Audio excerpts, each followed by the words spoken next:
मुख्यमंत्री सोरेन हे सध्या फरार आहेत। ही एक नाट्यमय घटना आहे असं म्हणायला हरकत नाही। ते फरार होण्यापाठीमागचं कारण तरी काय आहे पाहूया।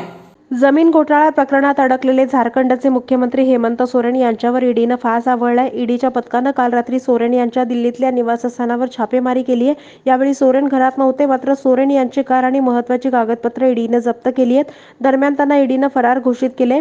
राजकीय आक्षेपोटी ही कारवाई करण्यात आल्याचा आरोप सोरेन यांनी केलाय। यापूर्वी 20 जानेवारीच्या दिवशी जेव्हा सोरेन यांची ईडीने चौकशी केली, यावेळी सोरेन शनिवारी संध्याकाळी दिल्लीला गेले होते। त्यांची चौकशी करण्यासाठी ईडीचे रविवारी सकाळी दिल्लीत आल्यानंतर झारखंडमध्ये राजकीय हालचाली वाढल्या।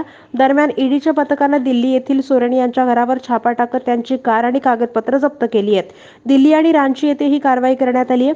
सोरेन यांनी ईडीला 31 जानेवारी रोजी दुपारी 1 वाजता मुख्यमंत्र्यांच्या निवासस्थानी चौकशीसाठी उपस्थित राहण्याचे आदेश दिलेत। रेकॉर्डनुसार जमीन घोटाळा प्रकरणी सोरेन यांची चौकशी केली जाणार आहे।